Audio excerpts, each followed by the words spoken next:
You are listening to Parliament Matters, a Hansard Society production supported by the Joseph Rowntree Charitable Trust. Learn more at hansardsociety.org.uk/pm.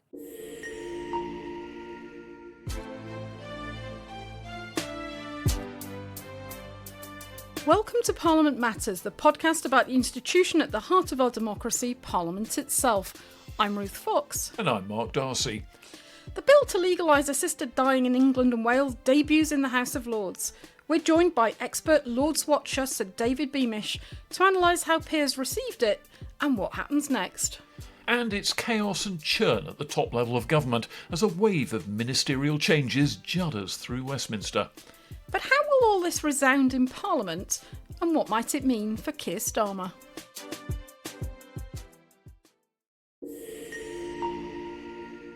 Right, so here we are. The House of Lords has been getting its teeth into the Assisted Dying Bill, the Terminally Ill Adults End of Life Bill, to give it its full title, which would legalise assisted dying in England and Wales. This is the second reading debate, confusing really because it's the first actual debate they've had in it, but that's parliamentary jargon for you.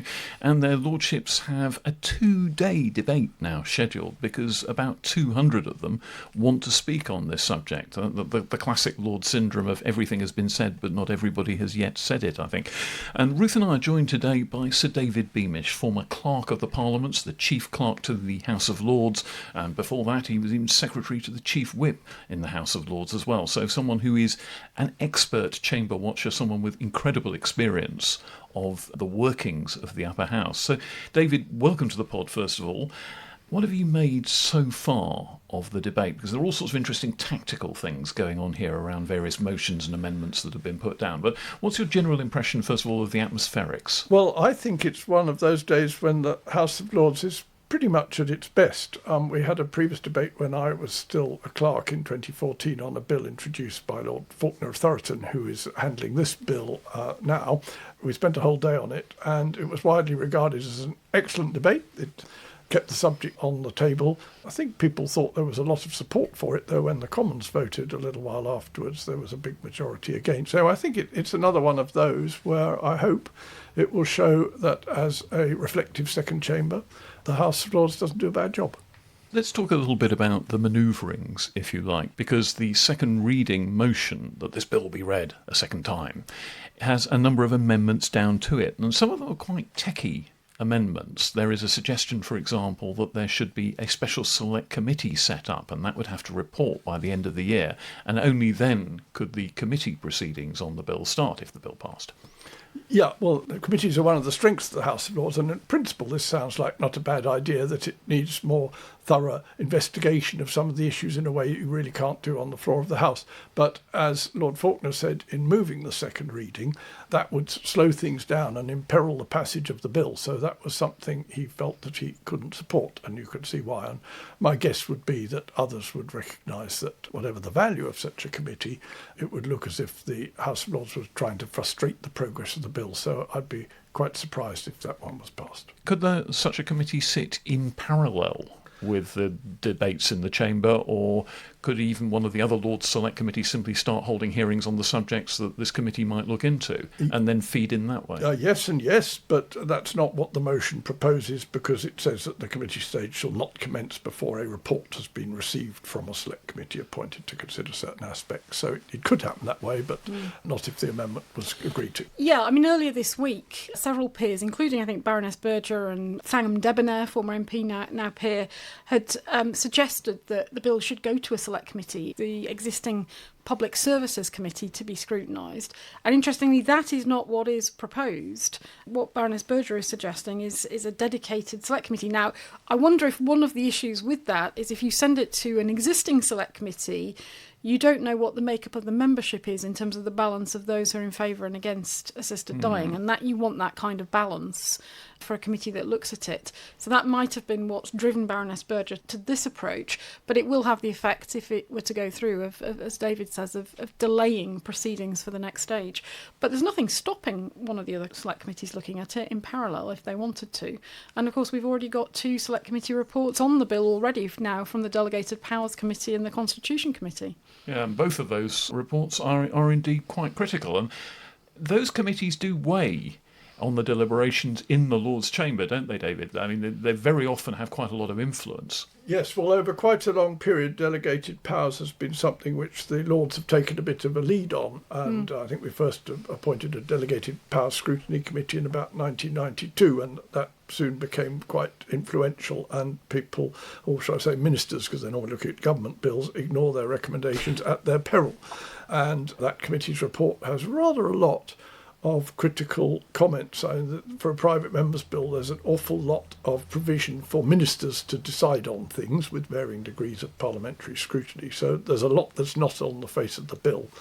And Lord Faulkner, I think, accepted in his opening speech that amendments would have to be made to improve that. And in fact, the report, David, mirrors some of the things we talked about on our previous episode, where we were saying that there's some defective drafting in the bill that needs to be ironed out. So there will have to be amendments to the bill if it does indeed go forward. I should have put in a word for the Hansard Society's own publication that came well before the Delegated Powers Committee report, also drawing attention to some issues with the delegated powers in the bill. Yeah. Where the Hansard Society leads. Not sure Delegated Powers Committee would stand by that. Take that too well. But this is an issue that's been taken up in one of the kind of procedural amendments that's been put down by Lord Forsyth, the former Scottish Secretary in the John Major years. He's put down an amendment essentially saying that more time is needed to allow the recommendations of the Delegated Powers Committee and the Constitution Committee about the bill to be considered and debated, and for amendments to be put down that would rectify the problems that they've identified. And there's even an amendment to his amendment as well. So, David, can you talk us through exactly what this is attempting to achieve here? Yes, I listened to Lord Forsyth's speech, and he obviously supports the bill, but recognises that it needs a lot of attention, and therefore the amendment calls upon the government to ensure sufficient time is available and to provide full support at a ministerial and official level to the peer in charge of the bill for its remaining stages in the House of Lords. So he's concerned about the need for close scrutiny, but wants to make sure that sufficient provision is made. The amendment to his amendment comes from Lord Carlisle of Berriew, a lawyer who is OK with the first bit but is opposed to the bill and wants to leave out the bit about providing full support at ministerial and official level to the peer in charge. His take on this is governments normally remain neutral on private members' bills, and indeed that's what they're doing on this one, technically. Members can choose how to vote, and putting that bit in effectively encourages the government to be supportive of the bill, so he doesn't want that bit. I suppose in a way Lord Forsyth's point here is that if this bill is going to become law, it's got to be workable law, and therefore the government drafting machine has to weigh in to make sure that changes to the bill are properly worded and there aren't going to be terrible sort of legal snarl-ups later as a result of, if you like, inexpert drafting by amateurs because the government machine isn't involved. I understand that government assistance has already been provided during the common stages, but even so, it's apparent from the two critical reports on the delegated legislation that because of amendments moved in the House, it's not a coherent whole and it hasn't got it all right. So that's the effect of the amendment. And as I say, I think even without it, I imagine that there'll be government lawyers anxious to ensure that it doesn't fail because of incompetence in relation to the drafting. Well, David, you mentioned Lord Forsyth there, and you said he was a supporter of the bill despite his concerns about the drafting. I thought it was interesting listening to his speech that he'd actually been an opponent of assisted dying in the past, but he'd had a change of heart because of his own personal experience with his father, Yeah, and I think personal experience informs the views of quite a lot of members. There are those who talk about the pain which some have suffered and so forth, which has brought some round to something which long ago would have been unacceptable. And so I find it very hard to know where the balance is going to lie if it comes to a vote, as it doubtless will, though not at this stage.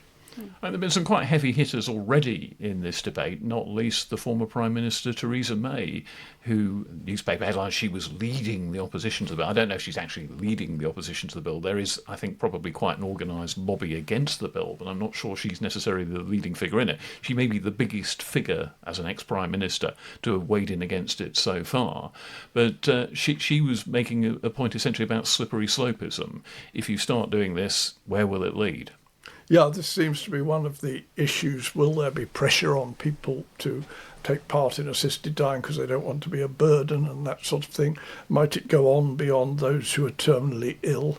And under the bill, they're supposed to be a maximum of 6 months to live. But that's a tricky one because the medics can't time these things very accurately. So there is definitely a slippery slope argument, but I think there are different versions or different reasons why people are unhappy about it.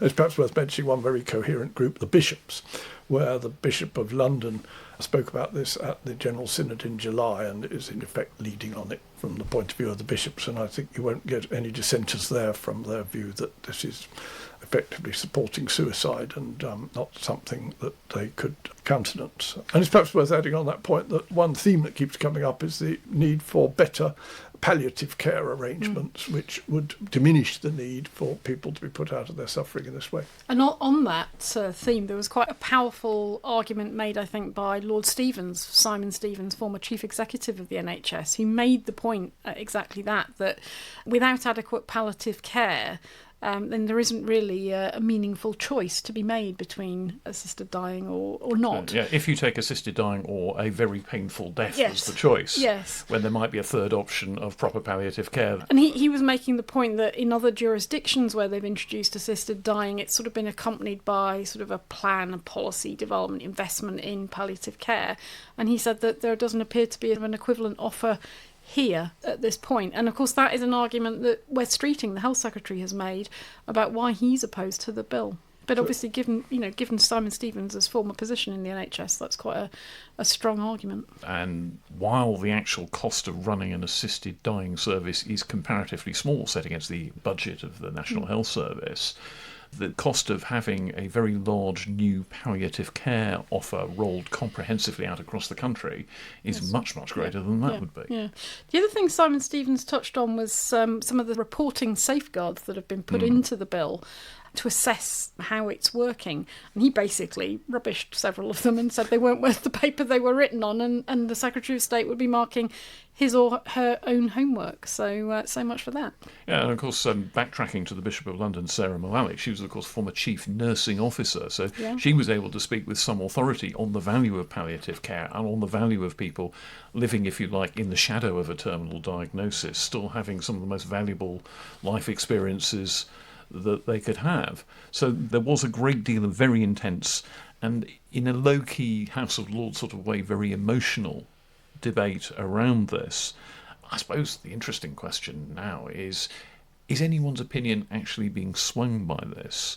Watching the action in the chamber, you could hear a lot of quite intense hears behind speakers on either side, but how much is that just their tribe cheering them on, if you like? I mean, David, what was your impression? Yes, it's hard to know. I'd guess that most of the 180 who are speaking will have their minds fairly well made up, but there may be others who don't have a strong view one way or the other and are perhaps concerned about the safeguards, and it may be that the later stages of the bill will help them make up their minds depending on whether the bill as it emerges from the committee and report stage has suitable provisions and in particular perhaps resolves the issue of an awful lot left to ministerial orders and regulations, which we at the moment know nothing about what they might contain. And it's perhaps ironic, you said Wes Streeting is against this bill. If he remains the Secretary of State, it'll fall to him to do most of the implementation, which actually might take a time given how much delegated legislation is needed. Well, he's got 4 years to do it in, I suppose. 4 years grace, according to the terms of the bill. Yeah, and it's those powers that make us twitchy at the Hansard Society. And of course, it's interesting that there's so much focus on this when, I mean, the House of Lords always gets its teeth into delegated powers, but it's become a big theme in this debate throughout both Commons and Lords. And, a lot of the issues that get not pushed under the carpet but passed over for government legislation might be one of the areas where it persuades peers to actually say, no, on this, it might let it go through for government legislation because, the constitutional position, but on this it doesn't apply on a private member's bill that's not been in a government's manifesto, and this is too far. And it might fall on the sheer number of powers and the sheer amount of power that will be passed to ministers. Some peers may decide actually that's quite an important deciding factor for them. That could happen, and those who are opposed in principle, the Bishop of London made clear that if at the final stages of the bill in the Lords no one else has tabled a motion to stop it in its tracks, she will.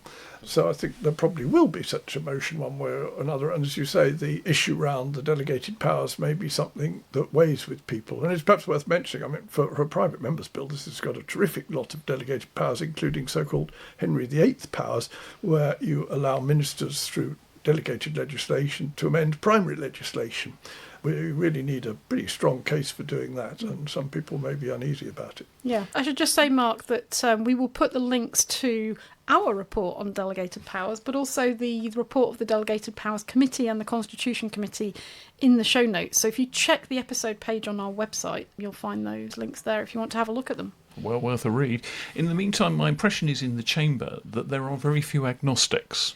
There are people who are worried about the kind of technical issues around delegated legislation that you've mentioned, who might change their mind on whether to vote yes or no on this bill if sufficient amendments are put in by the bill's promoter, Lord Faulkner.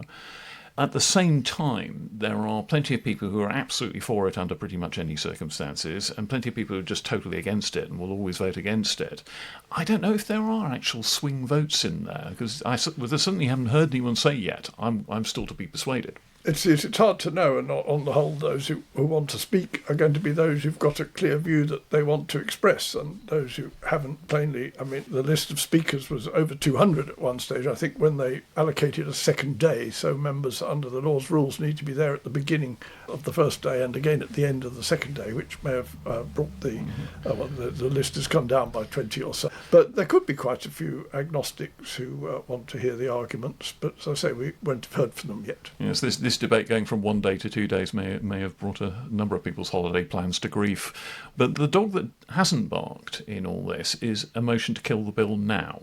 That doesn't surprise me, because although the theory is that second reading you approve the principle of a bill, it's a long time since a bill has been killed at second reading. The practice has become that you let it go and try and improve it and see how it goes. I mean, there are exceptions. If you go back to 1991, the War Crimes Bill, the Lords were perhaps being helpful in throwing it out because it enabled the government to use the Parliament Act procedure to speed up royal assent. But they plainly, most of them hated the content of the bill and threw it out. But I think nobody's doing it this time, and I can see why, because I think in terms of the perception of it, first of all, there'd be shouts of constitutional monstrosity or whatever, and given that there are issues around the content and drafting of the bill, tactically, I'm sure it's wiser to have a go at that before trying to throw it out. So you maximise your vote if people who are worried about these questions around, for example, delegated legislation and giving too much power to ministers are not satisfied. You've got them as well as the complete opponents of the bill all lined up together to vote it down, perhaps at third reading. I think you might hope to maximise your vote on the basis that, yes, people who feel the bill could be improved at second reading, they won't know whether it's going to be improved sufficiently to win them round. So, that may be a factor. And that constitutional question, David, I think weighs quite heavily, because the last time that the House of Lords rejected a bill at second reading was, I think, 2007, Fraud Trials Bill. But the last time they rejected a private member's bill, interestingly, the year before, 2006, was actually on an assisted dying bill. So quite a number of people have been saying, that example of 2006 throwing out the assisted dying for the terminally ill bill sets a precedent. But of course, the difference this time is that bill started in the House of Lords. The House of Commons, the elected House, had not yet considered it. This is different. The House of Commons has considered it, and it's voted both at second and third reading for it. And that is an important difference. There's no doubt that constitutionally there is nothing to stop the Lords throwing out this bill. The so-called Salisbury Convention relates to government bills that have been featured in the government's manifesto. This isn't one of those. On the other hand, those who support the bill would be able to present it as frustrating the will of the people, and the House of Lords, if it wants to survive in something like its present form, needs to be careful how it uses its powers so it's not seen to be anti-democratic. So it'd be a very big step to throw out this bill that's got through the Commons with quite a big majority. And I think there's an interesting side issue here for Lords reformers, which is just suppose that the bill was defeated and the margin of defeat was less than the number of bishops who had voted against it. I mean, that would really throw into high relief the existence of the Bishop's Bench, the existence of a block of Church of England bishops voting in the House of Lords. And I think that they could find themselves very much targeted for the next sort of micro Lords reform. Let's get rid of the bishops. I think that would be quite interesting. There are plenty of people who can't see any place for a group of people there for sort of faith reasons, and B, why it's only not only one faith, the Christian faith, but one denomination, the Church of England. No representation from outside England on that side. It's a bit controversial, and indeed I remember as long ago as 2000 the Royal Commission on House of Lords Reform, which Lord Wakeham chaired, rather gave up on that one and invited the Church of England to come up with some arrangements in relation to the bishops, which in the event they didn't, so we still have the current arrangement of 26 archbishops and bishops, of whom 5 are the most senior, and the other 21 are there in terms of how long they've been a diocesan bishop. It's all quite curious. Incidentally, one significant change was that in 2015, when they first were appointing female bishops, they tweaked the rules so that if there was a vacancy and there was a female bishop available to fill it, she would jump the queue, which means we do already have better gender balance on the bishop's bench than we might have expected, which is, I think most people would see as a significant improvement. But even so, the whole question of episcopal representation in the House of Lords is possibly hard to defend. But Sarah Mullally, the Bishop of London, as you said, had already promised that if no one else is going to put down an amendment to stop the bill at third reading, she would. And I suppose the thinking on the bishop's bench must be that there's no point in us being here if we're too afraid to wield our votes on an issue of conscience like this. I'm sure that's right. Some bishops take a more interest in what goes on in the House than others, but those who do can be quite influential. And yes, if they're to justify their place, they need to give a lead where they think one is called for. So, David, after today's debate, peers will reconvene next Friday. It was due to be recess for them, but they are in fact going to sit. What do you think will happen? We're clearly going to see some votes towards the end of the day on these motions. How will things play out? What should we look out for? Well, yes, there'll be no votes until the very end, so we'll get a winding-up speech from a government minister, Baroness Merron, and then Lord Faulkner winds up as the mover of the second reading motion. But we then get on to the amendments, and the first one, well, the current one, Lord Forsyth moved an amendment, but then Lord Carlisle moved an amendment to that amendment. So the way these things work, that is what has to come first. So Lord Carlisle doesn't want the bit of Lord Forsyth's amendment that refers to providing full support at ministerial and official level from the government. And I imagine he will press that to a vote. And I've no idea whether it'll be agreed to. And either way, we then take the amendment to which it's an amendment. My guess is that the Forsyth amendment might be carried, but again, those who are opposed to the bill in principle may feel this is giving it too much help. But after that, we have the second reading itself, which I don't expect to be pressed to a vote because it appears to be a general view that that should wait till later. You don't expect the main motion to give the bill a second reading to be pressed to a vote, to a division. Now, normally at second reading, actually, the Lords rarely divides the House. But how then do you know that there has been support for the bill? Will they take it on the voices? Yes, I mean, the practice has become that it's expected that if you want to oppose a bill at second reading, you put something on the order paper so people know that. And nothing has been put down, and I don't expect it to be.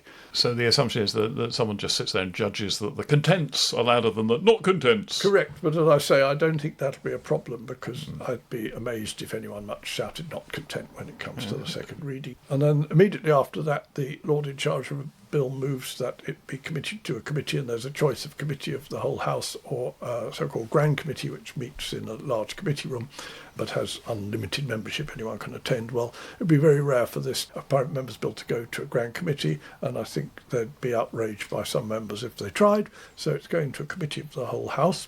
And that means the chamber, essentially. It will be committee stage will be dealt with in the chamber. Precisely, but there's an amendment to that motion by Baroness Berger to say that that shan't start before a report has been received from a special select committee appointed for this purpose.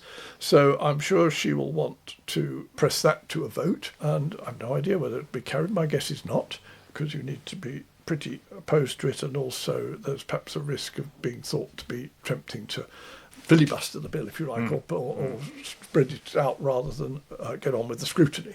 Because it's one thing, isn't it, to defeat a bill in the clear light of day on a yes-no vote at some stage. It's quite another to just talk it out. And I think on a subject of this emotive nature, it would actually be quite dangerous to the House of Lords for them to just kill it procedurally. Indeed, and although talking things out has been relatively commonplace in the House of Commons, it's not the done thing in the House of Lords. So I think that's not the way things would go. And assuming it gets through, we already know from the forthcoming business published by the government that they are planning to take the first of 4 days in committee on Friday, the 24th of October. So it looks as if they're planning to allocate 4 whole Fridays to it, and there are actually 6 sitting Fridays scheduled from the 24th of October until Christmas. So they have got time to do that. Yeah, well, listeners, if you want to get those dates booked in your diary, they are in our latest briefing on the legislative process for this bill as it goes through the Lords. So again, you can look at that and download it via our show notes and book those dates in your diary looking ahead. And on each of those occasions, we will, of course, be doing a special pod to report on developments. So, David, thanks so much for joining us to review events. We'll see what happens next week and whether things progress. As you say, it looks almost certain now that it will go through to the next stages. So this discussion is going to run, and we will get you back on the pod to interrogate it in future episodes. I look forward to it. Thank you. Well, thanks for joining us. While Mark and I take a quick break, here's an important community note. Word reaches me from the House of Commons tea room that many MPs who listen to this pod assume our work is bankrolled by Parliament or the government. If only that was true. We are in fact an independent charity in receipt of no public money at all. We occupy a unique role at Westminster as Parliament's critical friend, championing parliamentary democracy by promoting public understanding of Parliament's work and how it can be a more effective institution. And yes, we're often confused with Hansard, the official record of debates. Our founder named the society in honour of Hansard back in the 1940s because he believed that opening Parliament's proceedings to the public strengthens democracy by providing vital information about the state of the nation and supporting informed public debate about the policy choices that shape all our lives. But our mission relies entirely on people like you, our listeners. So if you value what we do and you've been putting off donating or joining, especially if you thought we were in receipt of public funding, please take a moment to support our work. It's what keeps us independent, credible, and able to shine a light on Parliament for everyone. Head to hansardsociety.org.uk to donate or join the society. That's hansardsociety.org.uk. With your help, we can continue to explain and shine a light on how Parliament works and how it could be better. And we're back, and Ruth, the assisted dying bill's been dominating parliamentary business at the end of this week, but it's the coda almost to a very dramatic few days in Parliament and in government. We've seen the resignation of the Deputy Prime Minister Angela Rayner, both as DPM and as Deputy Leader of the Labour Party, and that's caused an awful lot of churn in both spheres.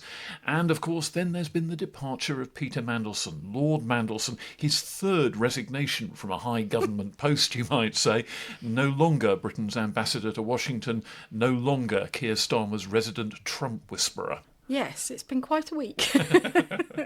But credit to you, Mark. There were quite a number of other political podcasters who, we won't name them, but you can guess, who basically said that if Angela Rayner did go as Deputy Prime Minister, she wouldn't have to go as Deputy Leader of the Labour Party.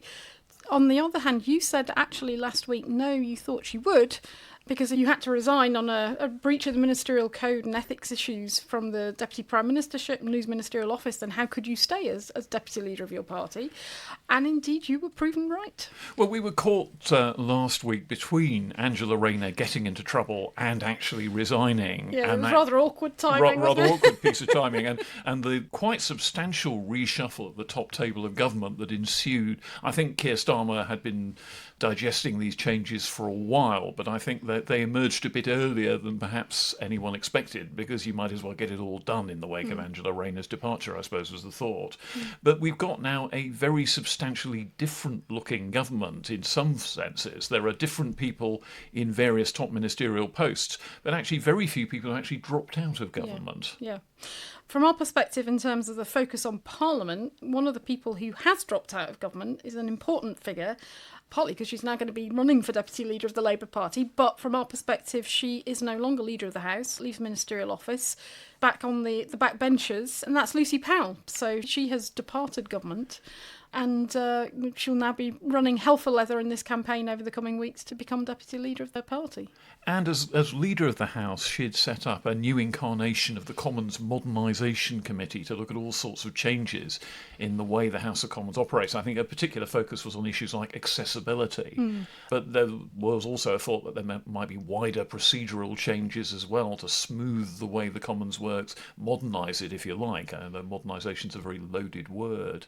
Certainly in many quarters, people who reach for their revolver when they hear the word modernisation and yearn for the good old days of the 1800s. But oh, good Lord. All the same, it's an interesting change because her replacement is Sir Alan Campbell, who's a veteran whip, been Labour's chief whip for really quite a long time.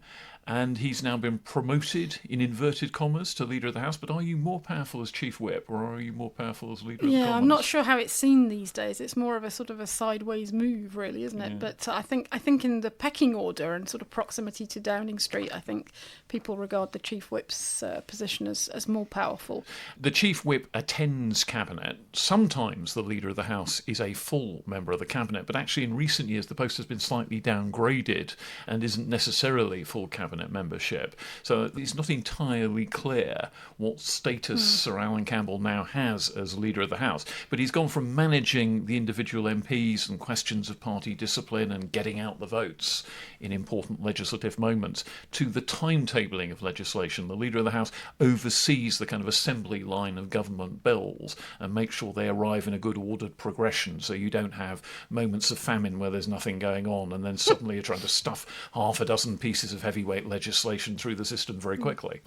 Also, he does, of course, the weekly business questions. So in some ways, he's the sort of the most prominent face of the government in Parliament after the Prime Minister doing PMQs each week. So, you get an hour's worth of sort of business questions each week. And he had his first outing this week, of course, and it was perfectly steady performance, but he did make quite a good joke about the fact the last time he'd appeared at the dispatch box was before the iPad was emerged. and everybody tittered. It was quite an amusing moment because, as you say, as Chief Whip, you're just barely visible at the dispatch box. You're often there sitting on the front bench, but you almost never get to speak, except potentially, and even then it's pretty rare on some constituency matter. So he's kind of emerging, blinking into the sunlight and now able to say things in the chamber again. And he will face being questioned on pretty much anything, the whole gamut of government business. Business questions to the Leader of the House on a Thursday morning are a kind of mini Prime Minister's question time. In any other departmental questions, you have to ask about the business of a particular department. You can't ask the Chancellor of the Exchequer about foreign policy or the Home Secretary about schools. You have to stick to the departmental brief.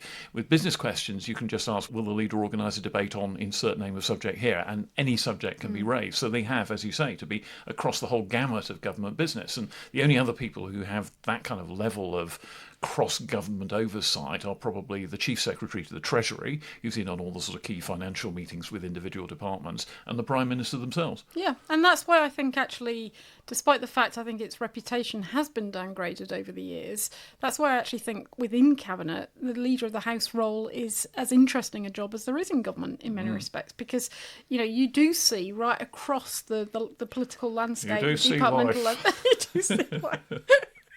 And you get access to a lot of papers that go to departmental heads and go to the Prime Minister and so on. And as I say, you spend a lot of time in Westminster with your colleagues.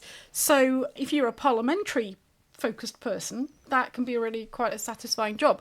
But if you've been Chief Whip and you've been expecting or hoping to stay as Chief Whip, and you've been Chief Whip for a very long time and you wanted to stay in the job, you might not be so thrilled. So the question, I think, is now, what will the attitude be that he takes towards modernisation?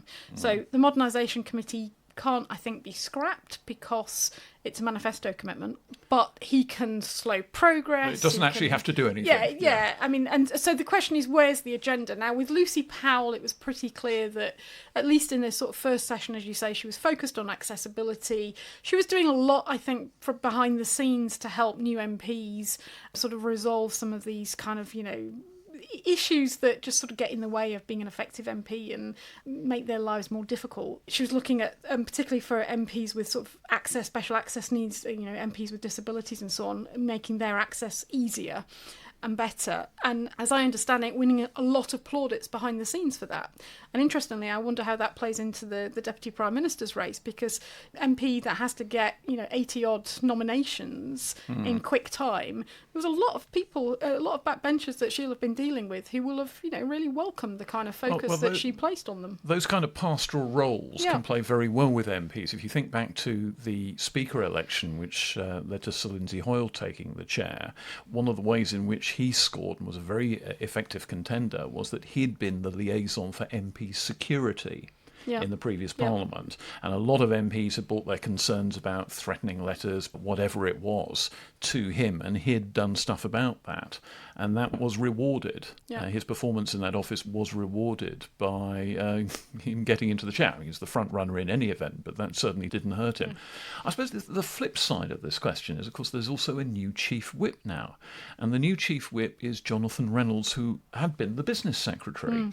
And there is, I think, a bit of a mixed record for senior cabinet ministers who are translated into the role of Chief Whip.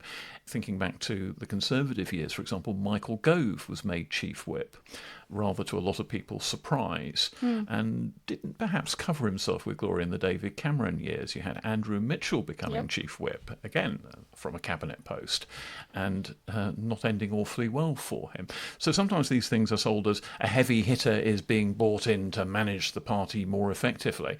Brackets, I wonder if this is a bit of a coded rebuke about Sir Alan Campbell not being able to get the votes for the social security cuts the government wanted to make, close brackets.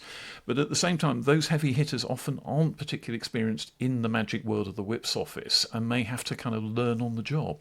Yeah, and in terms of learning on the job, they've had some difficulties this week. I mean, the Whip's office, not just that Johnny Reynolds is now in charge of the Whip's office, but there's also a number of new MPs, newly minted last year at the general election, have suddenly gone into the Whip's office, and we've seen the results this week where they've miscounted votes. I mean, on one they were over 100 out, and if you watch the video of in the chamber, you can see that the clerk's sort of looking quizzically at the numbers and not sure that they're quite correct. He hands the paper over to the Deputy Speaker, who also looks a bit quizzical, and they read out the numbers and confirm the result, and then they've had to walk it back. And indeed, the Speaker this week has made a statement in the House basically explaining that there was a mistake and making clear that he's had a conversation with the Chief Whip. Yes, with or without coffee, I wonder. But in any event, the new double act of Chief Whip Jonathan Reynolds and Leader of the House Sir Alan Campbell will have doubtless a view on modernising the House of Commons, and whether it extends beyond these issues of accessibility and so forth that Lucy Powell had been focusing on, which are of course important, but is there going to be any kind of institutional reform? Typically, Whip's offices tend to resist institutional reform that makes the business of delivering the votes and getting the government's business through more difficult. Yes, and I think that's the big question, isn't it? The future direction of modernisation, even under Lucy Powell, was not entirely clear. It's not clear exactly what it is that the government wants, what the vision is. But even less clear, I think, under a former Chief Whip who's not by nature a natural reformer, shall we say. But he's seen parliamentary business from the other side of things in the Chief Whip's office. He may be a sort of a pragmatic character. One of the things he will be looking for is efficiency in the administration of the government's business. Are there ways in which it can be improved? We've got ideas for him in relation to delegated legislation. But I suppose the issue here is that given the mire the government's in, this is probably not an easy moment to sell to ministers the idea of changes in the way the Commons works that might make their lives more difficult. So any idea of giving more powers to select committees, or maybe creating a new select committee in the Commons to look at secondary legislation or something like that, I suspect would provoke a pretty sort of weary shrug of the shoulders and roll of the eyes. Well, 'twas ever thus. I mean, mean, that's always the way, isn't it, once they get into government? But I think another issue that comes out of this reshuffle is the churn and the impact on parliamentary business generally. Pity the poor minister who suddenly has to be up in front of a select committee or a bill committee or a committee stage in the House of Lords. It's 16 hours since you got the call from Sir Keir Starmer. You've been having to read through briefings all through the night for this appearance, and there you are in prime time in front of gimlet-eyed legislators who tear you limb from limb because you haven't quite reasonably been able to totally master the detail of some incredibly complex piece of legislation that's just landed in your lap. Yeah, I mean, it's uncomfortable for the legislative process, for public bill committees particularly. And in addition to ministers, we've also got appointments, parliamentary private secretaries, PPSs. Now, again, a few weeks ago we talked on the pod, Mark, about how we thought that the PPSs for the Prime Minister were somewhat underpowered and not really at the level needed compared to other Prime Ministers. And in fact, there's been a clear out. One's been made a minister, one of the PPSs has gone, and they've been replaced by 3 PPSs. So the Prime Minister's gone from 2 to 3. And that, interestingly, is a feature of these appointments. Some departments have got 3 PPSs. Now, that's an extension of the payroll vote. You know, if you're a PPS, you are expected to vote with the government. If you don't vote with the government, you've got to resign. You're a member of the government, and so you toe the line. Yeah, so, and that question of broadening the payroll vote to ever more members of the parliamentary party is, again, tipping the balance in terms of the relationship between government and parliament. And that's not nothing when things are a bit fractious, as they are at the moment. But also, look out for incoming changes now in the select committee corridor, because, you know, PPSs, you know, ministers, new ministers, if they were on select committees, they're going to have to come off those. There's going to have to be new appointments made. That's churn when they've barely got going. I mean, these were really only got going in late autumn of last year. They've barely found their feet. I think the feeling is that they haven't really quite made their mark in this parliament yet. Well, there was a very good piece in Private Eye in the last edition saying that the select committee system hasn't exactly covered itself in glory yet.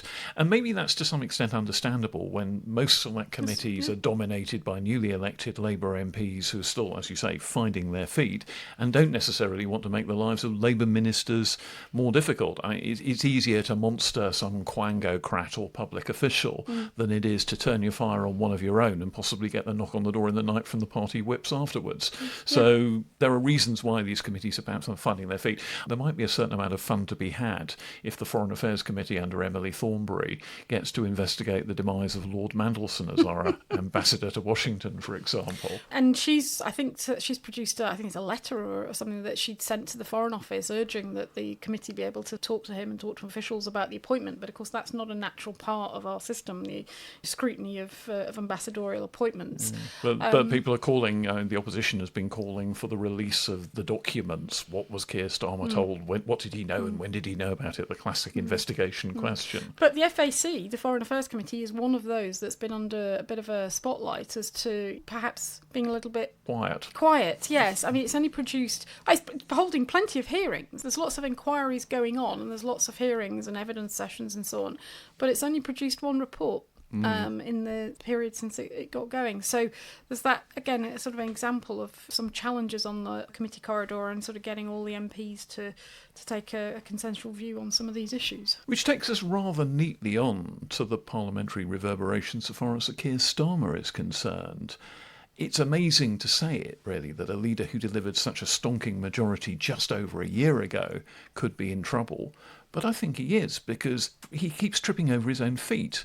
The problems he's run into have very, very frequently been about his own personnel choices, starting with the appointment of Sue Gray as his short-lived Downing Street Chief of Staff and continuing on from there.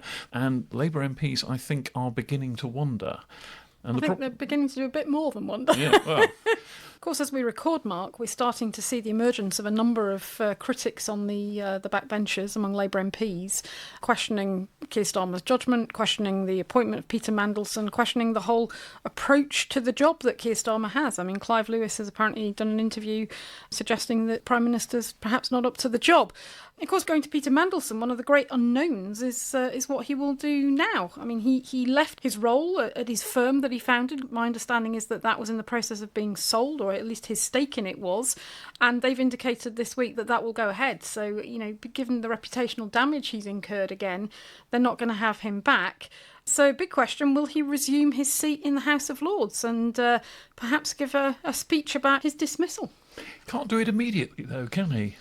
No, he can't. If he wants to go back, my understanding is he has to give 3 months' notice to the Clerk of the Parliaments, working back from the date at which he wishes to attend next time. If indeed he was going to come back to the House of Lords and make a speech, you can imagine actually what he might say. He could argue that actually he saved hundreds of thousands of British jobs by ingratiating the UK with President Trump. He could point out that we didn't get hit with the kind of tariffs that the European Union did, and that UK defences are so threadbare that we need United States military protection, and if we don't have it, we're suddenly desperately vulnerable. Well, the thing about Peter Mandelson is he's an incredibly effective political operator. He's never been dismissed for incompetence. He's been dismissed because of all these ethical issues around his sort of personal and business life. And of course, he could be quite a formidable critic to have in the House of Lords. He was pretty effective there when he was a minister in Gordon Brown's government. He even had his own bespoke question time for a while when he was first Secretary of State, Gordon Brown's effective Deputy Prime Minister. And Gordon Brown, bringing him back in the first place, was an example of quite how indispensable he had proved to be to successive Labour leaders, because they weren't exactly bosom buddies at one point. Yeah, and of course he's got the kinds of skills that Keir Starmer lacks. So, the government's troubles in Parliament are already mounting, and phase 2 is looking a little wobbly. The mood in the tea rooms has been described as sulphurous. There's a cabinet minister today out recognising that the mood of Labour MPs is despondent. I mean, I think one of the things that protects him is, in a sense, is there's no obvious successor, particularly now Angela Rayner's gone. But I was interested, Mark, what do you think? Well, obviously, the local elections next year is going to be a big indicator. A huge moment. Yeah. And there's all this sort of speculation about the prince over the water, Andy Burnham coming back to Westminster, finishing his time as mayor of Greater Manchester and coming back to Parliament, and possibly somebody that would launch a coup and take over is some of the speculation that's going around. Of course, he's got to get a seat in Parliament. And there are no safe seats at the moment, so a by-election is a risk. Yeah, but there's a whole load of ministers who've left office. There's PPS churn. There's obviously unhappiness in both houses, I think. Yeah. What things do you think to look out for in terms of disgruntled Labour MPs in Parliament, not happy, and sort of not towing the line, not necessarily outright voting against things, but what are the sort of, as a journalist who sat in the press gallery, what would you kind of be looking out for? Well, the symptoms of crumbling authority are where your applause lines don't get the reaction you hoped for in PMQs, for example. So, the hears are a bit muted or non-existent, or people just don't turn up to them. There isn't a 3-line whip for PMQs as such, although the whips would usually like to encourage people to be a good rowdy cheering section for their leader. But all the same, if that fades away, if people start making critical speeches, if abstentions rise, if people say, well, I'm going to vote for this but in speeches in the House of Commons, there's all these little symptoms of crumbling authority. You'll start to see ministers perhaps testing the boundaries of what they can get away with. Quite difficult, I would have thought, at the moment for Sir Keir Starmer to sack anybody else for a while, if they've just been pushing the boundaries a little bit. You'll start seeing people on manoeuvres. You'll start seeing defences of the Prime Minister being a bit more nuanced, not just full-throated, he's our leader, we must follow him. It'll be, I see what you mean, but... trying to remember which leader it was now. Someone was hailed as the best leader we've got, a Conservative leader in some earlier challenge, and that wasn't exactly a ringing endorsement. And so once you start getting people being a little bit lukewarm in their support of Sir Keir, now doubtless the party whips will be trying to drum up support and have enthusiastic hears at the next Prime Minister's question time, which fortunately for Sir Keir isn't for quite a while now, until after the conference season. But how things play out at party conference will be interesting as well. And don't forget, there's also another category. You mentioned the ex-ministers. There are are also the never were ministers. There's quite a tranche of people, including Emily Thornberry, chair of the Foreign Affairs Committee, who did the hard yards as shadow ministers in opposition and didn't get through the pearly gates into actual ministerial office when Sir Keir Starmer named his government last July. And those are people who have even more resentment. I remember talking to one shadow minister who hadn't been appointed and had seen the place that they had coveted being taken up by a newly elected MP who really were visibly very bitter. And those people won't have forgotten the snubs and may think that they might still have a chance under alternative leadership. And those constituencies all have to be managed, those egos all have to be massaged, those grievances all have to be salved. Yeah. Well, as you say, there's no PMQs next week because the House of Commons is only sitting for 2 days, I think. Yeah. And then they're away for the party conference recess, 3 weeks. And who knows what the world might look like by the time they come back. Yeah. So, listeners, we too will be taking a conference recess break, but we'll have some special episodes for you, as ever. And next week we'll be just therefore covering the assisted dying bill, the crucial second reading votes in the House of Lords. And it will be me and somebody else.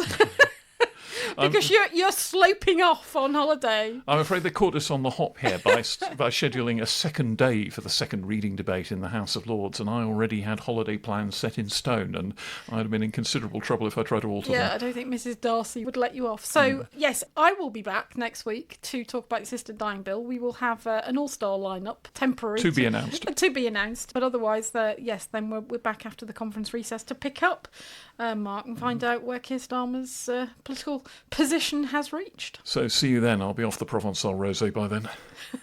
Okay, before we go, Mark, I've got a quick favour to ask our listeners. If you're enjoying Parliament Matters, please do rate and review us on Apple Podcasts, Spotify, or wherever you listen. It really helps others find the show. And spread the word. Share it with family, friends, colleagues. There's nothing better than a personal recommendation, and the bigger our audience, the more people will understand how Parliament really works. Finally, we'd love your feedback. Tap the listener survey link near the top of the episode show notes and tell us what you think. Thanks for helping us grow the conversation about Parliament. Parliament Matters is produced by the Hansard Society and supported by the Joseph Rowntree Charitable Trust. For more information, visit hansardsociety.org.uk/pm or find us on social media at Hansard Society.